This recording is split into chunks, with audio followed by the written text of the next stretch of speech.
what's the journey that a patient takes from deciding, I want to explore this option to making a decision? What do you see in the room when you're talking to the patient? What are your thoughts about patient?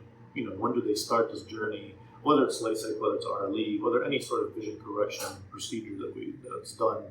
Sure. Where does that journey start? What are some of the emotional things that a patient you see go through? Sure. And then what's that final moment that gets them over that hill and gets them to say, yes, I want to move forward with this?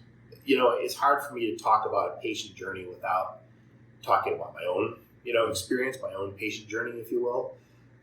When I was just getting into high school, just starting to do driver's training, and that age of 15, 16, that's when I started to need glasses. I started becoming nearsighted.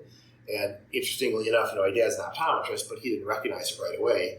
And so I was doing a lot of squinting, and when I was driving, it was having a hard time, especially at twilight. And so, when you're young, I've been very fortunate in my life. I've been very healthy for the most part. I never had any issues when I was a kid, just the regular, sicknesses or whatever, chicken pox, whatnot. But this was, when I first started, when my dad first prescribed glasses for me, that was tough because I was always perfect, as a kid growing up, and that all of a sudden, there's a part of my body that just wasn't perfect anymore. And it was like, it sounds melodramatic perhaps, but it was kind of like, all right, well, now you've got this thing. You've got myopia. You're nearsighted now. It's like you've got diabetes or something like that. It's like, it's something that you're going to have to deal with for the rest of your life. Yeah. You're stuck with that now, And 100 years ago, people weren't driving cars. Who cared, that much? You weren't going to movies 200 years ago. But now, so much of what we do, like I talked about, TV, movies, driving, things like that, you just can't do that if you can't see, Yeah.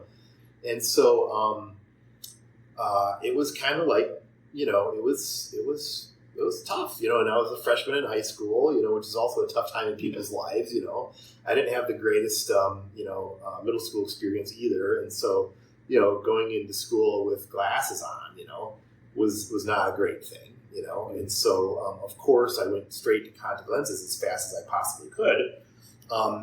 But those were so uncomfortable. I distinctly remember the first time I got fit with contact lenses.